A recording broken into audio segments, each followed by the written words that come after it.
Okay, so this is going to be a series in which I'm going to read through and comment on Alexander Afanasyev's Syntax of Love, Typology of Personality and Prognosis of Pair Relationships. So a couple of notes here. First of all, this is a Russian language text that is translated from to English on Google Translate. And it's pretty rough to read through, although you can basically get the gist of it. And I'm hoping that I can, through my commentary, make it a little more explicable. This text is also pretty goofy at times, and there's lots of digressions. So what I'm planning on doing is chopping this up in post-production and making it a little more listenable by skipping over his long digressions into like literature and stuff that really like nobody cares about. And mostly I'm going to keep it to what is of interest in terms of his typology. And yeah, I'm hoping, maybe some people who wouldn't have read this text on their own might, put it on in their car or something and get something out of it. And also I'll, be skipping over a lot of fluff stuff, and just adding my commentary, trying to explain like what he's kind of getting at. And there was something else. Yeah, this is my first, major like YouTube type video series, and I'm going to be making my own videos and slideshows and stuff about psychosophy, and the various derivations of it, and about typology in general. So yeah, I guess we'll get into it. And also, yeah, I don't think I have like a particularly strong audiobook voice. That's not really what this is about. Yeah, this is basically like a read through commentary. So yeah, just bear with me. The other thing is that I'm currently using like a subpar microphone. And you might hear like loud like train noises in the back because I live close to the railroad. But yeah, hopefully it won't be too bad noise wise. So I guess let's get into it. Syntax of Love, Typology of Personality and Prognosis of Pair Relationships, dedicated to Irina. And this is the preface. And then he has a little quote over here that says, "People are boats." So one thing, okay, here's my cursor. I just had to like click in here. And I'm hoping that the way that this recording comes out will capture the screen properly. I'm not sure. I'm using OBS. So it says People Are Boats by Vladimir Mayakovsky. I'm guessing the translation was supposed to be something like People Are Vessels. But the text and this guy, Alexander Afanasyev, he is like goofy enough to where perhaps it is supposed to be like, people are boats. And he kind of just like leaves you with that like kind of ridiculous statement, just to be a goof. But I'm guessing it's people are vessels, meaning people are, somewhat empty and maybe have like multiple characters living within them. Dwelling within them. So let's get into a preface. "A man is broad, too broad. I would narrow it down," says Dostoevsky, and he knew what he was saying. And yeah, beware of like horrible pronunciation too for a lot of these Russian authors and classical authors. So he knew what he was saying. The writer himself was characterized by such a frightening breadth of nature that Dostoevsky's old friend, the critic Strakov, was forced to admit, "I cannot consider Dostoevsky either a good or happy person," which in essence coincides. He was angry, envious, depraved. He spent his whole life in such unrest that made him pathetic, and would have made him funny if he had not been so angry and so smart. Um, I'm guessing maybe smart means intelligent in this context, but it could also mean like smart as in like pained, like that smarts, which is kind of an older phrase. But yeah, so I'm not sure if I don't know if it means like intelligent or like in pain or something. He himself, like Rousseau, considered himself the best of people and the happiest. On the occasion of the biography, I vividly recalled all these features. In Switzerland, in front of me, he pushed the servant around so much that he was offended and reprimanded him. I, too, am a man. I remember how amazing it was to me at the time that this was said to a preacher of humanity. It's a platitude to say a person is complex, contradictory. However, repetition does not make this banality any less obvious. Here's another typical sketch from life. Strange people surrounded Shaliapin. Shaliapin, I guess. He could mock them to his heart's content, and from these people his retinue was formed, with whom he dealt harshly. Chaliapin said, bad things happened to those who did not agree with his opinions. Denying autocracy, he himself was obsessed with autocracy. When he dined at home, which happened quite rarely, his family was silent at dinner, as if taking water into their mouths. Not sure what that phrase means exactly, but yeah, so it's kind of his hypocrisy of being against autocracy, but being kind of an autocratic figure in his family life. And I think that's a pretty common historic dynamic, that kind of person. And so obviously he's going to connect it to his typology at some point, but yeah, it's like people who are often have like, avant-garde or revolutionary philosophies, in their home and amongst their, close associates. They're kind of like this towering, oftentimes like tyrannical figure. So yeah, Paradox, the defender of the humiliated and insulted, loved to humiliate. The singer of the freemen turned out to be a domestic despot. But it is not enough to state the paradoxical nature of human nature. I would like to understand its nature. Okay, so there's an old sad story about an Arab caliph. He ascended the throne as a child, reigned long and happily, died in old age, surrounded by numerous offspring. The caliph was respected by his subjects and neighbors, loved by women, successful in wars, and immensely rich. Everyone called him lucky. But when, after the death of the caliph, they opened the diary that he kept daily and counted the number of days he marked as happy, it turned out there were only 14. Only 14 days, 2 weeks of happiness for such a long and outwardly prosperous life. Sad story. A story that can serve as a visual illustration of a simple and obvious idea. A person is unhappy, deeply and chronically unhappy. The only thing that saves a person from despair is unrealistic hopes, ignorance about the misery of his situation, and the constant trouble of those around him. Poor fellows just like him. Lack of happiness is the norm of human life. And like any norm, even a negative one, it willingly or unwillingly reconciles us with the existing order of things. If you try to name the main source of human ill-being, then I think it would be loneliness. By loneliness in this case, we should mean not only its generally accepted forms, such as the forced loneliness of Robinson Crusoe or the celibacy of 20 million adults in the former USSR and every ninth resident of the United States. The faces of loneliness are diverse. A person is alone even when he is never alone, even when, it seems, all external forms of active social existence are observed.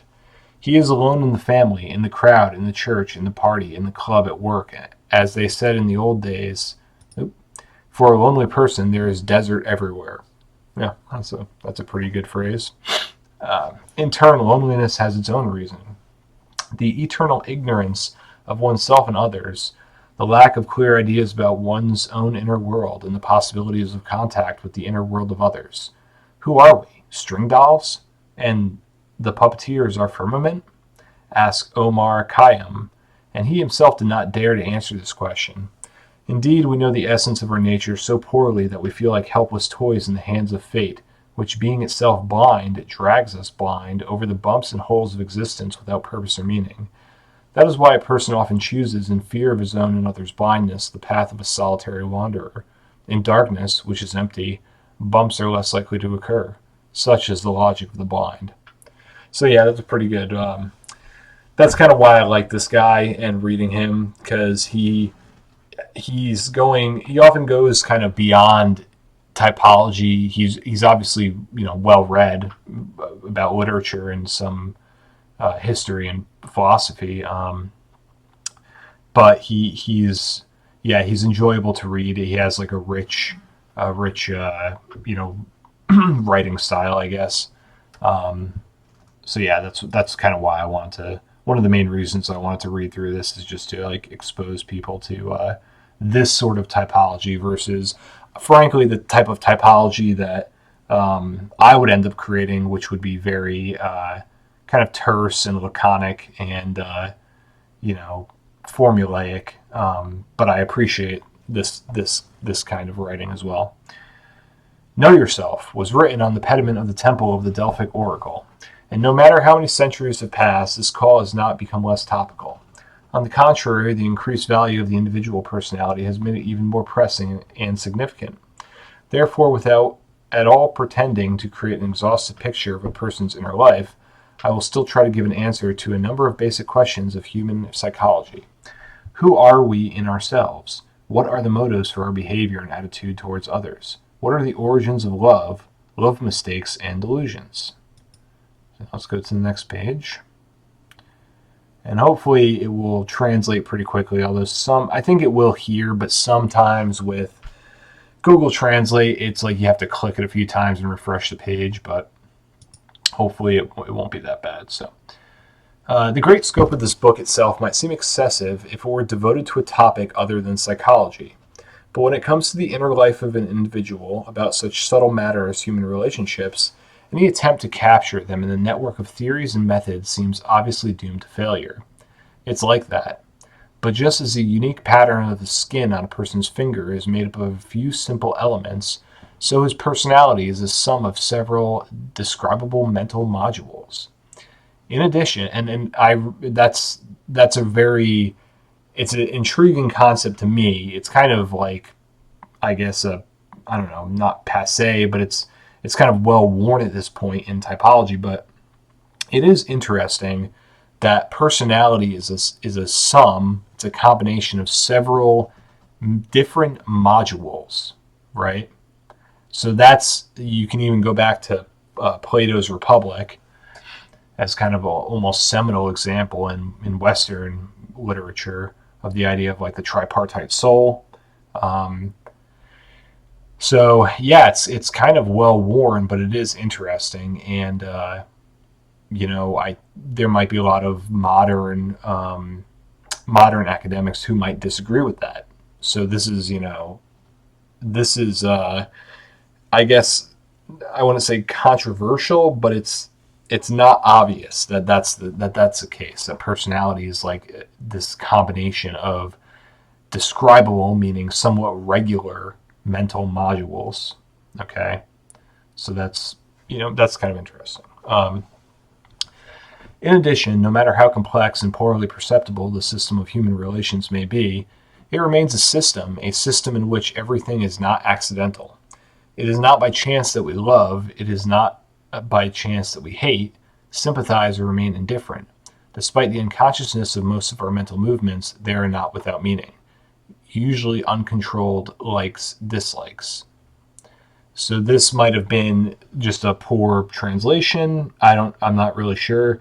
There's a few times in this text that I think there's actually parts missing. So we might encounter that. But that's okay, because you can still get a lot out of this, even if there's an occasional bit that's missing. Okay.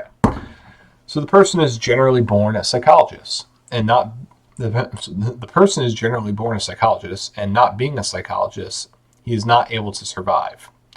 Another thing is that most of our correct psychological observations remain unformulated, rely on intuition, and are rooted in the subconscious. I think it's unlikely that anyone will challenge La Bruyere.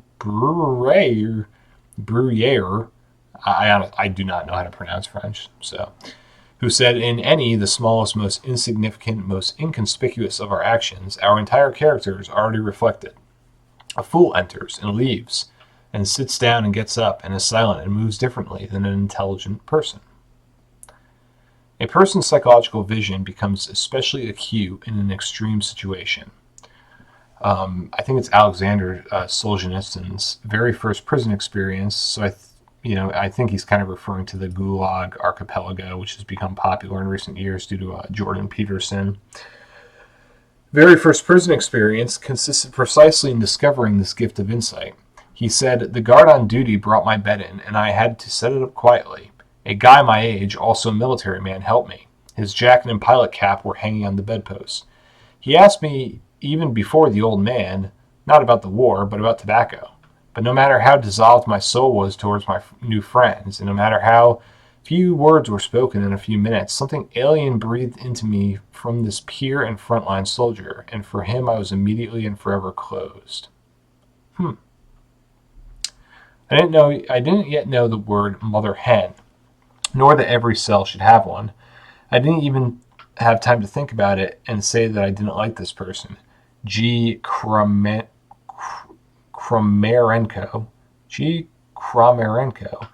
But a spiritual relay had already worked in me, a recognition relay, and closed me forever to this person. I would not mention such a case if it were the only one, but I soon began to feel the work of this recognition relay inside me with surprise, delight, and alarm as a constant natural property. Years passed, I lay in the same bunks, walked in the same formation, worked in the same brigades with many hundreds of people, and always this mysterious recognition relay, in the creation of which I had not a single trace of merit, worked before I remembered it, triggered at the sight of a human face, eyes at the first sounds of a voice. It's going to be annoying. He opened me wide, open to this person, or just a crack, or closed it silently. This was always so unmistakable that any fuss of the detectives with the snitch's equipment began to seem like a bug to me. After all, for someone who has undertaken to be a traitor, it's clearly always on his face and in his voice, while for others it's as if it's cleverly feigned but unclean. And on the contrary, the recognizer helped me distinguish those to whom, from the first minutes of acquaintance, I could reveal the most intimate, the depths and secrets for which heads would be cut off. So I went through 8 years of imprisonment and 3 years of exile, another 6 years of underground writing, no less dangerous, and for all 17 years I recklessly opened myself up to dozens of people, and did not stumble even once. I have not read about this anywhere, and am writing here for psychology lovers. It seems to me that such spiritual devices are contained in many of us, but people of an overly technical and intellectual age, we have neglected this miracle. We don't let it develop in us. To what Solzhenitsyn said, it only remains to add that the prison old-timers were almost professional in this kind of equipment, and one glance at the next stage was enough to indicate the informers. But even such prison regulars could hardly describe the nature of their insight, since its roots are deep at the very bottom of the subconscious. So, yeah, I think there he's talking about just being able to, some way, like, subconsciously recognize people that are that you should be talking to, that you shouldn't be talking to, and just a feeling of, an ability to be intimate versus a closed offness, or, just basically this kind of like social insight.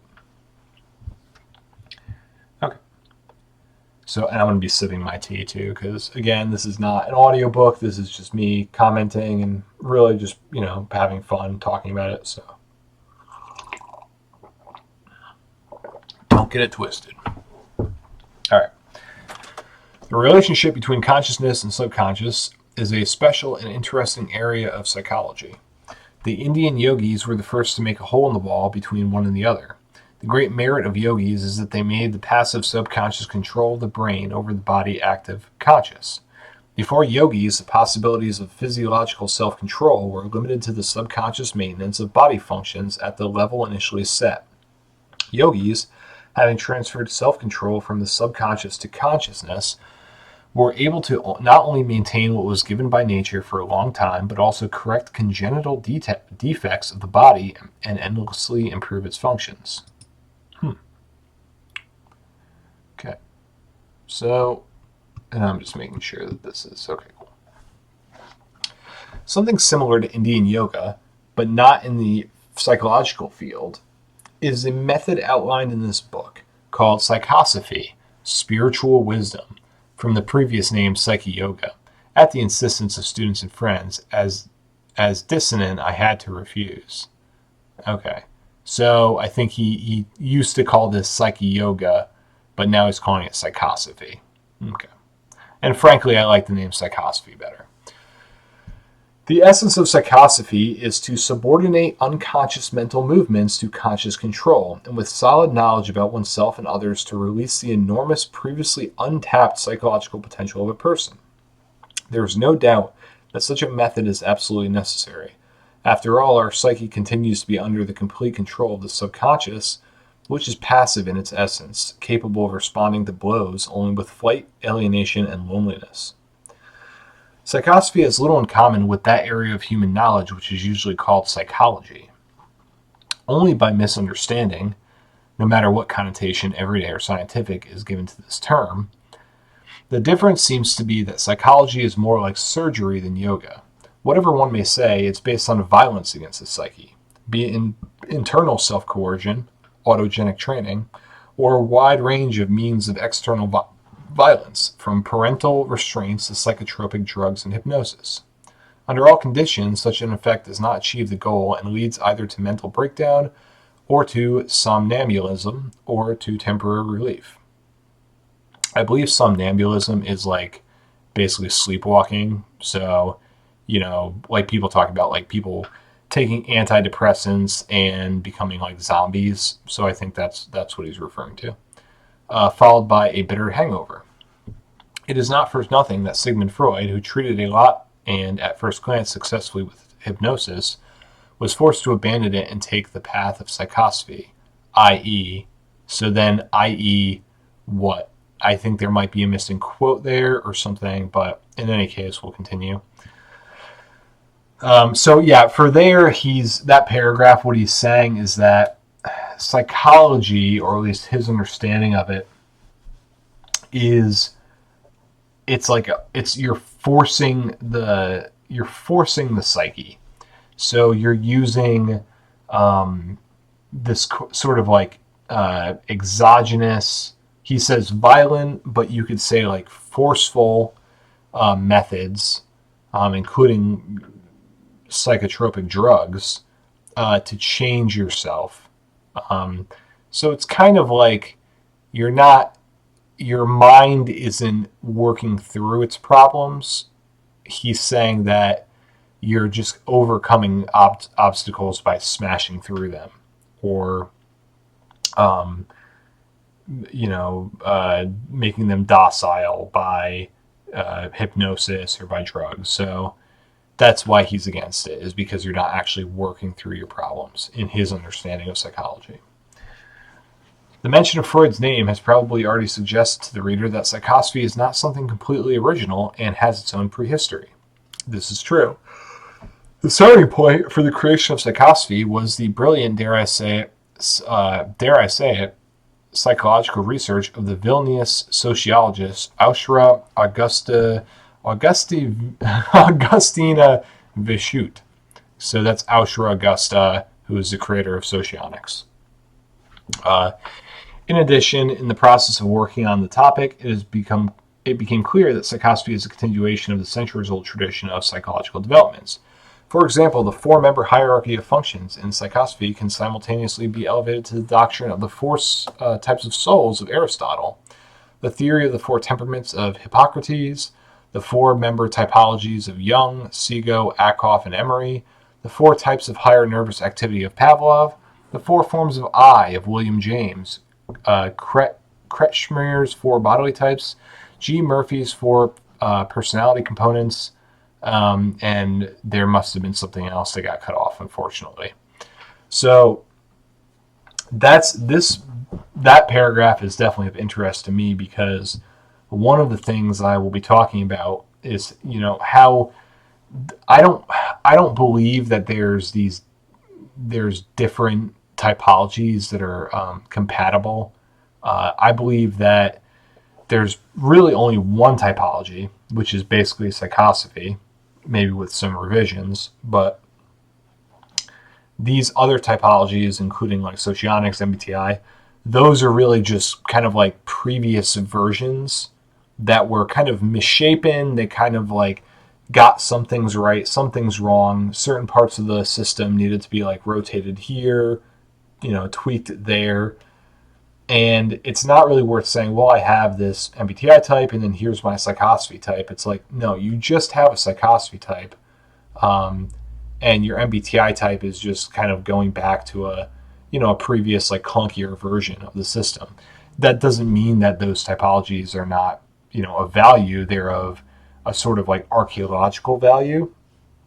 But I think that people, yeah, I would just suggest, if I had like a school of typology that I was teaching people, that yeah, you shouldn't just like have this like bumper sticker list of types, because it's like, these typologies are clearly overlapping and are clearly derived from each other. So, just stick with one. And personally, I think psychosophy is the best so far. So it's my little spiel on that. All right. So then, briefly outlining the background of psychosophy, we can say that it is not something absolutely original, but represents a new stage in the direction of work that relies on self-knowledge as the main tool for improving the human psyche.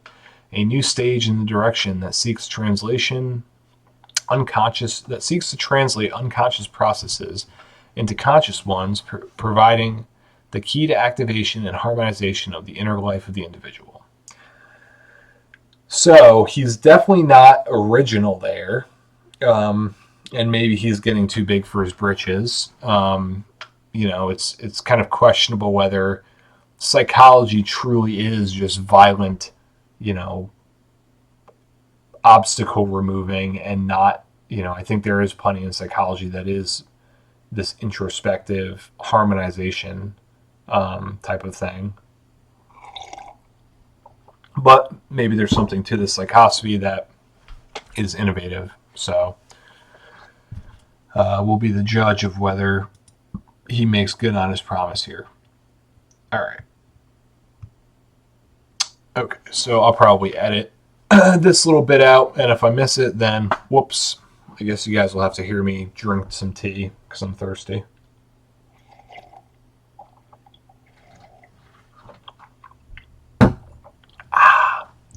Okay. So, Psychosophy, Section 1, Introduction to Psychosophy. Turning to the problem of mental typology, you involuntarily ask the question, is it necessary, and is this problem not far-fetched, like many things are far-fetched in modern science? I'll hasten, but I'll hurry up with the answer. No, it is not far-fetched, citing two banal but completely irresistible arguments as proof. Firstly, as you correctly noted, we are all obviously different, and these differences relate not only to differences in gender, race, appearance, etc., but also in character, i.e., in our mental ideas and reactions.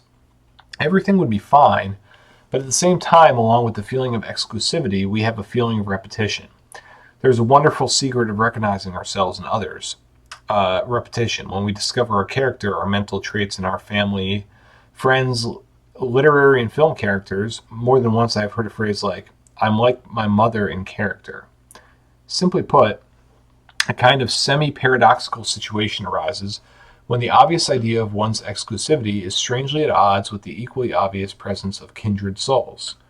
How to resolve this contradiction? There's only one way, to agree that all our differences are typical, just as repetition is typical too. And from this point, to the recognition of the need for mental typology in one step. So when he says typical, he means like type related. And from the need for mental typology in one step. Let's do it and ask a much more profound question.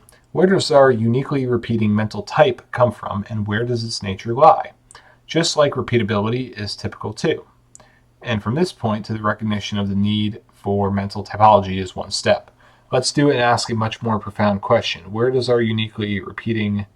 Okay, I don't know if Okay, this might be... this is kind of ironic, but this is a repeating line about repeatability. So there you go. So that's the kind of fun we'll be having reading through this. Just like repeatability is table 2, and from this point to the recognition of need for mental typology is what Seb. Okay, so that got repeated several times there. Okay. Man early realized himself as a multifaceted, heterogeneous being, composed of certain independent, little dependent primary elements. It all started with the insight of something that is obvious to everyone now. A person consists of body and soul. Further complicating the situation, which has not yet become banal, a man divided the soul into the soul itself, i.e. emotional function, the area of feelings, moods, heart reactions, experiences, and spirit, i.e. volitional function, desire, control, character, personality, temperament, I. Okay, I meaning like the ego. With the beginning of the Cultural Revolution, when man began to gradually turn from a hostage of nature into its tyrant, another completely independent element of his nature emerged: mind, intelligence, i.e. logical function, the ability to mentally see the essence of things, the connection between them, and accurately describe them. Okay. Thus, gradually, the idea of the internal architecture of a person was formed, consisting of 4 mental modules or functions: emotions, soul; logic, mind; physics, body; and will, spirit. Attempts have been made to further complicate the structure of the primary elements of human nature, dividing, for example, mind and understanding, but attempts of this kind are best ignored, since they have not become generally accepted and probably represent the isolation of different aspects of the same function. So, well, first of all, I want to say that, yeah, I do see intuitively this this division, this 4-part division that he's made, and I definitely can see the history. That this is kind of echoed in a lot of sources: emotion, or the soul, mind, body, spirit, right? I don't the end that last little bit. I don't know. I mean, that kind of remains to be seen.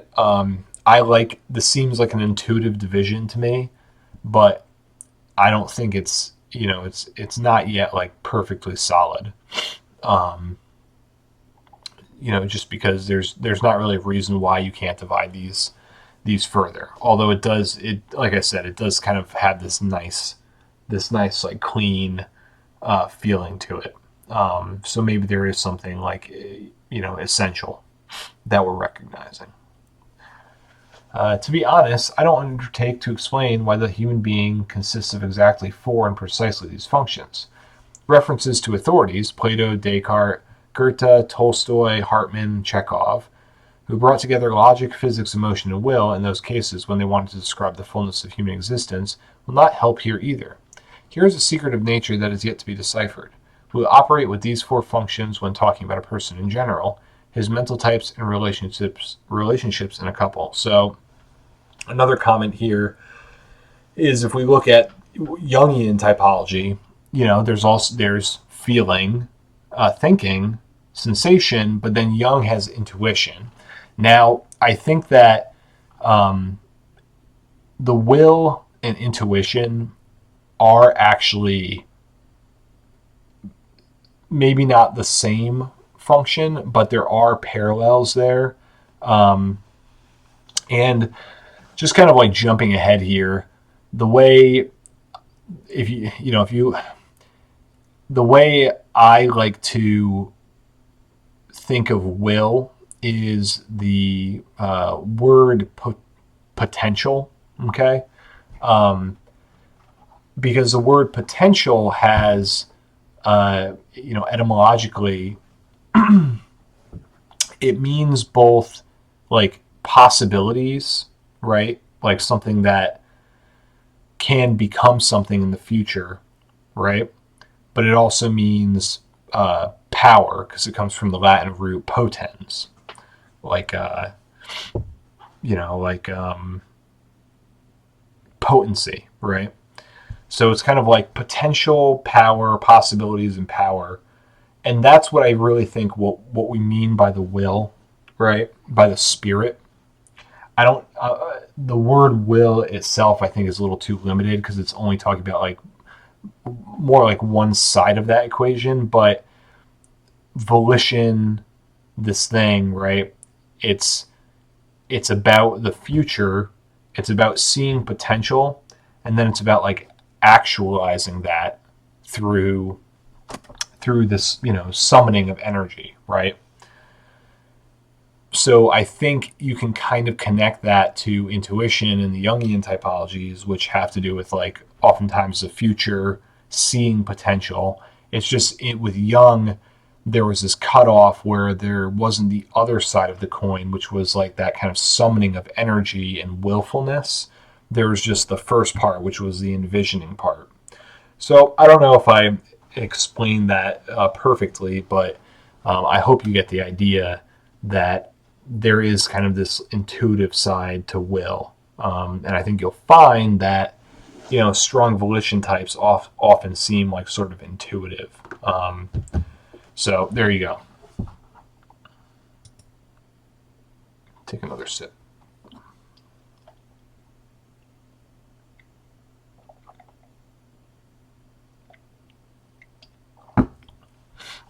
All right. Will, emotion, logic, physics. A set of functions inherent in all people. He is what, along with the anthropological signs of the human race, unites us. But at the same time, this set of functions is a dividing principle, giving, if not a unique, then quite an original face to the psyche of each individual person. The point is that nature never imparts functions to an individual equally, but always makes something strong and something weak. Will, logic, physics, emotion, and the psyche of a person are not something equivalent, located horizontally, but represent a hierarchy, or in other words, a four-stage order of functions, where each function, depending on its position on the steps of the ladder, looks and acts its own. As nature places these four bricks on top of each other, such will be the inner world of the individual. It is the hierarchy of functions that determines the originality of the human psyche, dividing humanity, as is easy to calculate, into 24 completely independent mental types. So there you go. I mean, that right there is pretty much the, entire system in a very, brief paragraph. You got these four functions, as he calls them functions. I know in other derivations they're called like aspects, but we'll call them functions for now, sticking with his terminology. You got strong and weak, right? So these get ordered, and you can order those four in any allowable combination, not reusing them, And so from that, you get 24 types. So there you go. I mean, just, from this paragraph, if we didn't read any more, we could kind of get a dim understanding of these types, although there's going to be a little bit more to this. But, you have a type that's logic, physics, emotion, will, right? You can kind of almost imagine what that person would be like just from this. So there you go. You cannot immediately say about about the significance of the order of functions in the wait, hold on. You cannot immediately say about the significance of the order of functions in the life of an individual. This is what our entire subsequent story is about. But for clarity, in order to somewhat soften the dryness of the narrative, we will give two examples. One will show how the degree of reliability of perception of the world depends on the order of functions. The other will show the sequence of inclusion of means of struggle in conflict situations. As a first illustration, let's take one page from Leo Tolstoy's diary. It is remarkable in that here the famous writer, with amazing depth, not only gave a description of the action of all the functions we mentioned earlier, but he himself built them into a hierarchy inherent to his type and built them according to the principle of the degree of reliability of world perception. Tolstoy had the following order of functions, and by the way, this dude loves Tolstoy, and there's going to be a lot of Tolstoy in this, so be prepared. He had the following order of functions. First will, second emotion, third physics, fourth logic. Okay, so that's, in attitudinal psyche, that's a VEFL, right? In accordance with it, Tolstoy made the following entry in his diary. I know myself by the fact that I, By the fact that this is the highest, or rather the deepest knowledge. So that's maybe a mistranslation. Maybe there's something missing here, but he's basically trying to say that he knows himself, I guess. Not sure. First, I'm sad, hurt, bored, happy. This is certain. Second emotion. Second, I smell violets, see light and shadows, etc. There may be an error here. Third, physics. Now, I'm wondering what that means by there may be an error here, because it's kind of interesting because, the third function is kind of the the third function or position is the area where we see errors, right? Errors in ourself, errors in the non-self, the outside world. So yeah, that would be interesting if that coincidence was there. But I don't know if this is like a meta comment or something. I'm not sure. But third, I know that the Earth is round and spins, and there is Japan and Madagascar, etc. All this is doubtful. Fourth, logic. Okay. So he goes from the deepest of knowledge is that he is, his identity. Okay. The second thing, which he says is first, is this certain that he's emotional, that he has emotions, and then he sees he has sensations, but there might be errors in his in his senses. And then lastly, he knows facts, but they're doubtful. Okay. An amazingly accurate description of your own psychotype. Tolstoy puts his I in the first place in himself, i.e. will, and considered his knowledge of it deepest. He placed the area of emotions and experiences on the second level, endowing it with certainty. As for physical sensations, for Tolstoy, they are not infallible, and the sphere of speculative knowledge turned out to be completely dubious for the writer. The last circumstance is especially remarkable, since Tolstoy studied philosophy a lot, wrote philosophical treatises himself, and it seemed should have had great respect for the intellect. But as his attitude to even such simple speculative truths as the existence of Japan and Madagascar shows, the reliability of intellectual information was more than doubtful for him.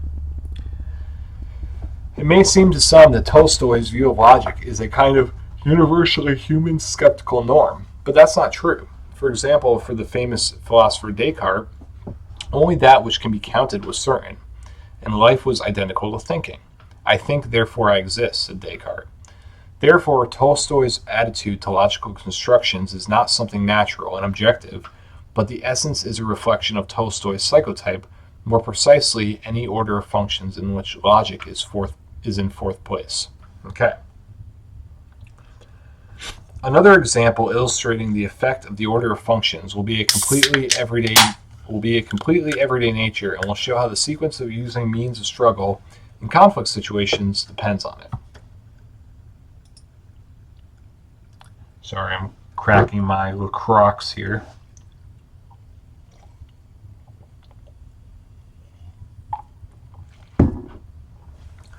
I have a boy I know with this order of functions.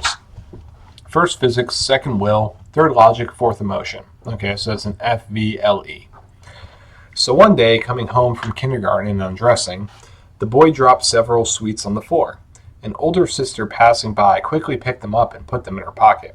The boy's reaction was completely consistent with his order of functions. At first silently, without any preliminary negotiations, the kid poked his fist at his sister, first physics, to no avail. Then the first fist was followed by a strong-willed imperative. Give it back, second will. Nothing. I had to turn to logic. This is mine, third logic. When logic didn't help, the boy's lips twisted and he sobbed loudly, fourth emotion. The sobs had an effect more on the parents than on the sister, but be that as it may, the candies returned to their rightful owner. We will limit ourselves to these two examples for now. To be honest, the last thing I wanted was for the reader to see in the order of functions a primitive vertical, a kind of oak stake on which the human psyche is impaled. This phenomenon is, of course, much more complex. So yeah, that that emotion. I mean, I'm sorry, that emotion. That example he gave is very lame, frankly, and it's really not something you should really type anyone by. And there's going to be a lot of these situations reading this of just like these kind of goofy examples, but you just have to take a step back and to kind of grok what he's saying. You have to like abstract it a little bit. He's just trying to say that there is something to this order where your first impulse is going to be to use the first function. Okay, and that's like solid. And then the last is going to be to use your last, and that kind of does hold true in my opinion. Um, but it's not that, as he admits, it's not this just like vertical linear type of thing. It's more complex than that. So he's foreshadowing that, which he'll now explain. So the order of functions itself is very clearly divided into top, the first two functions, and bottom, the last two. So this is going to be in attitudinal psyche, self-positive versus self-negative. It's also described as strong versus weak. Okay, so top and bottom. This division is remarkable in that it introduces an element of antagonism into the human psyche, in which the upper strong functions are opposed to the weak lower ones. The first and third functions are usually most sharply opposed. Okay. For example, the evangelical Christ had will, spirit at the top, and physics, flesh at the bottom. And in accordance with this position of functions, he proclaimed in his time the well-known postulate, the spirit gives life, the flesh profiteth nothing. This phrase of Christ later became a description of the standard mental model of the entire Christian world. But no matter how hard the church tried, using many ways to make the norm of human life, millions and millions of people having a different order of functions than Christ continue to secretly and openly resist the polarization of will and physics, the excessive exaltation of the spirit in contrast to the flesh, which many was more abundant in spirit. And I think many, following Victor Hugo, who never missed a single skirt until he was 80, could sadly state, "O our weak spirit, the flesh owns you. You cannot overcome base passions. The fall of an angel, dirt on the swan's wings. Flesh is omnipotent. She defeats everyone." So yeah, I have a friend who is a VLEF, and I've been having this sort of back burner conflict with him over this very thing. And yeah, just this polarization that happens. Afanasiev, I believe he types Christ as VELF, and that kind of makes sense. I don't really know if you could type Jesus Christ, but let's say if you do, I mean, fair enough. Yeah, and that makes sense. I mean, it's pretty cliche, VELF, yeah. And the two Pente V dash dash F types, they polarize the spirit and flesh. And that's something that as a Dio definitely rubs me the wrong way. Because not because I'm just looking for materialistic luxuries or whatever out of life, but it's like it feels like there's something important to do here in the world. There's something important to like make in this world with people, and it's worth it's worth digging into the details of the world. And I think there's like this intuitive animosity that certain people will have against this complete foregoing, just complete like trusting the plan, putting your faith into like one captain of the ship. It's just a lot of it's just too much trust and turning away from what feels natural. And I don't think that's a failing of the process physics types. I think that's just it's a typological difference. Obviously, if Jesus is right before you doing miracles, well, you should probably follow Jesus. But you know, if we take a more neutral kind of view towards the mythology, it's like basically, okay, you're just asking me to give up. Um, you're asking me to follow the spirit against following anything of the physical world. And yeah, it just kind of it insofar as we're again taking a neutral view of the mythology, it's not really clear that that's fair to all types of people, or that one way of doing things is better than the other. So that was kind of, I'm sorry, that was like a digression I went on, but it's just because I've been dealing with this conflict in person, and yeah, it's definitely it's hard when one person kind of has a fairer, more neutral view of things because they understand psychosophy and typology, and the other person doesn't, and they think that they're objectively correct. Um, you know, it can lead to conflicts. So I've mostly just tried to just avoid like getting into it with him. But anyways, okay.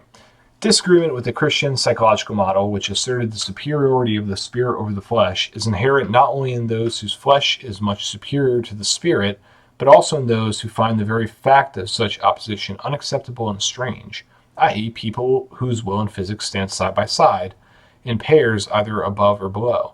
For example, Goethe, in a letter to Klopstock, was forced, despite the pressure of his upbringing and environment, to openly declare, "I am not a Christian," and this is understandable. For Goethe, both functions, will and physics, were at the top, and therefore, without terrible violence against himself, he was simply unable to oppose the equally strong sides of his nature, spirit and flesh. So I guess what he's saying is that only Pentes can be Christians, which is kind of interesting. So by that, jumping ahead here, he won't talk about the sextas. That's an attitudinal psyche thing, but or at least I don't think he does. But yeah, so what he's kind of saying is that so the V dash dash F types and the F dash dash V types are the only ones who can be true Christians, I guess. And you know what? In my opinion, Pente can have it if they want it. So, from what has been said, however, it does not follow that Goethe had no duality of functions at all. No, she was just different. Now, I think that might have been a typo. So, yeah, again, be prepared for a lot of those. Goethe was inclined, having physics at the top and logic at the bottom, to exaggerate the importance of empiricism while belittling pure speculation. Interesting. So in another letter, he made another characteristic confession.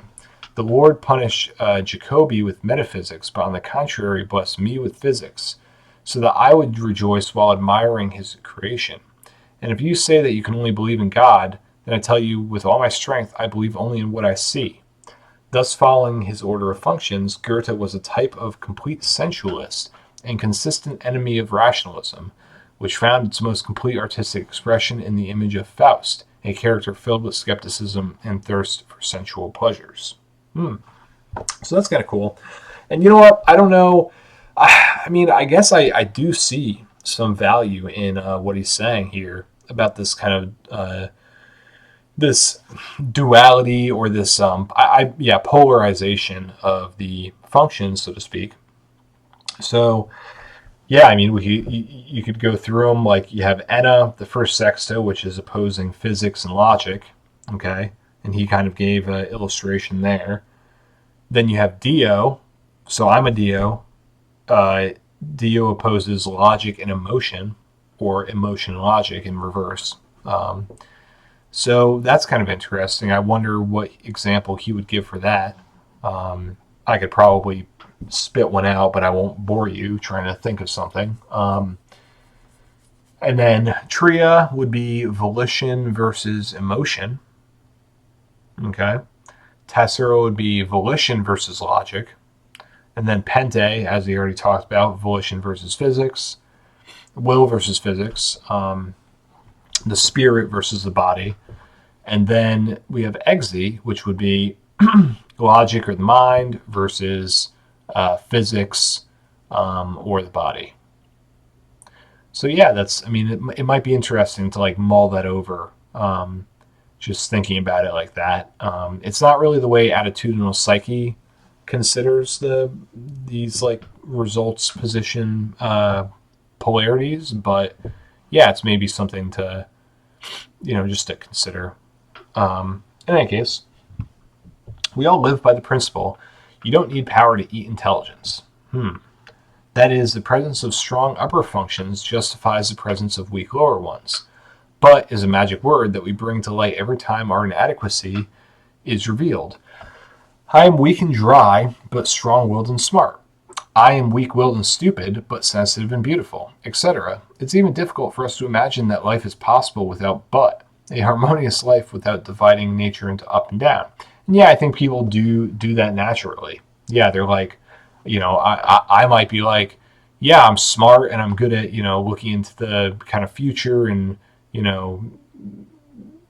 changing plans and whatever, but, hey, I'm actually, I'm not really super emotionally savvy and, I'm anxious physically or, I can't deal with the physical world. Yeah, so I think everyone does that. It's kind of like a natural like coping mechanism. But the thing is that to some extent, if you do cope in this way, you might actually become better at what you say you're better in just through habit. It's like, you decide, well, I'm not a genius and I'm not smart, so I'm not going to get into like logical stuff, but I'm really going to, concentrate on the sensual and aesthetic side of life. And because you keep telling yourself like, yeah, this is what I do, this is what I do, this is what I do, then you actually might do it, and you kind of push yourself into a niche, and you could become skilled over time. So, yeah, in a way, this coping mechanism does kind of create strength and weakness, even if the natural talent or capability was not aligned with that self-perception. Okay. So, not only the psyche of an individual, but also the psyche of entire nations is divided into up and down. The presence of typical English, Japanese, gypsies allows us to talk about the psychotypical face of the nation, and with it the presence of an ethnic top and bottom. Well, that is quite a sentence, and I don't know if I agree with that concept, but maybe it's good for creating, for making examples or illustrating or metaphors, and then maybe there's something to it when we think of the and again, this is something I'm kind of talking about without you guys probably knowing about, but the like evolution cycle of the sexes, from Eta to Exe and then back again. There's sort of this cycle of evolution, and we could analogize it as a civilization, like kind of like rising and falling. So yeah, there is something to that potentially. If we take, for example, the four functions familiar to us: will, physics, logic, and emotion, and project them onto the psyche of the Russian people, having previously divided them into top and bottom, then much in Russian history and culture will become clear. Okay. And so I'm going to read just the rest of this stuff here and then pause the video. And I might string these videos together, but I might just keep them separate. So in any case, obviously among the Russian people, emotion and physics are above, while logic and will are below. And this order of functions immediately and well explains why Russia's historical path turned out to be so difficult. Why is she so poor in manifestations of a strong spirit and deep mind, but so rich in artistic talents? Why the people's physiognomy turned out to be characterized by what Berdyaev very accurately called eternally feminine in the character of the Russian person. When emotion and physics are above and logic and will are below, the stigma of femininity, even when applied to a nation, looks, although offensive, but quite understandable and justified. Let us remember the first feature of the order of functions, the presence of top and bottom, and after that let us remember one more important feature of it, the division of functions into effective and processional. Okay, so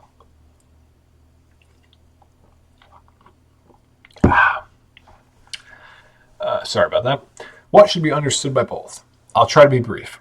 Effective functions are functions, first and fourth, for which in self-expression the result is more expensive than the process. And the processional functions, second and third, tend to the opposite and value the process more than the result. So just to pause right there, the way that's written is a little confusing. What should be understood by both? I'll try to be brief. Effective functions are functions, first and fourth, for which in self-expression the result is more, it's supposed to really say more valuable than the process, or more, you could say, dear than the process. And the processional functions, second and third, tend to the opposite and value the process more than the result. Okay? In the form of a diagram, the division of functions can be depicted as follows. 1 effective, 2 processional, 3 processional, 4 effective.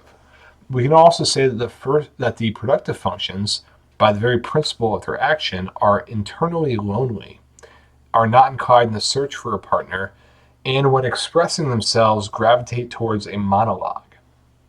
Process functions, on the contrary, are inclined toward dialogue, love partnership, and the widest possible interaction. For clarity, I will give the following example. If, say, a person prefers to realize his logical function in the form of a result obtained in the course of lonely armchair reflections, then we can confidently say that his logic is effective. Descartes. If a person finds true satisfaction only in the process of communicating with others, then his logic is clearly processional. Socrates. And yes, that is a good, wrapping up to this first section before we get into the actual positions, the functions he calls them. That's good, and I think it's pretty clear enough, the difference between like results and process. It's it's a sort of, I guess results are less sociable, but really they're kind of seeing things in terms of an exchange of answers, whereas the processing are looking to explore by continuing to question and to really get something out of the process of, like I said, exploration, discussion, and searching. Okay, the results are just looking for a series of answers to questions. Okay, so that's why, like he says, gravitates when expressing themselves, gravitate towards a monologue. Okay, so yeah, I'm sure. I think within the functions he kind of gets more into that. But I think that's a good wrap up for this. So pause the video here again. I might string these together into a bigger video, but maybe won't. Okay, goodbye.